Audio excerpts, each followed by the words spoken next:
लोकशाहीचा बुलंद आवाज, रिपब्लिकन वार्ता, महाराष्ट्र। शिवसेनेचे ज्येष्ठ नेते व राज्याचे माजी मुख्यमंत्री मनोहर जोशी यांचं निधन। महाराष्ट्राचे माजी मुख्यमंत्री मनोहर जोशी यांचं शुक्रवारी 23 फेब्रुवारी पहाटे 3 वाजण्याच्या सुमारास निधन झालं। वयाच्या 86व्या वर्षी त्यांनी मुंबईत अखेरचा श्वास घेतला। गुरुवारी रात्री मनोहर जोशी यांना हृदयविकाराचा झटका आला होता।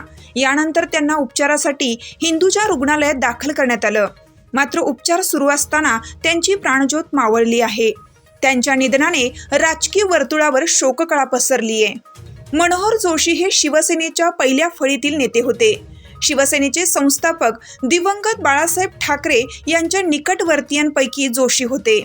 विधान परिषदेचे आमदार, मुंबईचे महापौर, विरोधी पक्षनेते आणि शिवसेनेचे पहिले मुख्यमंत्री म्हणून अनेक पदं मनोहर जोशी यांनी भूषवली होती। गेल्या अनेक दिवसापासून प्रकृती खराब असल्याने ते महाराष्ट्राच्या राजकारणापासून दूर होते।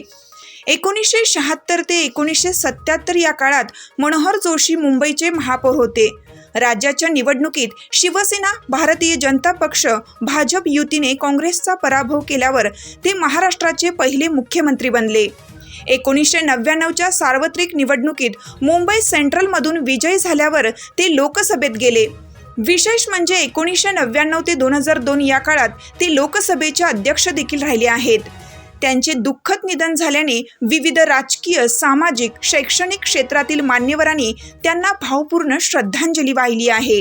त्याचप्रमाणे रिपब्लिकन भारताच्या वतीनं मनोहर जोशींना भावपूर्ण श्रद्धांजली।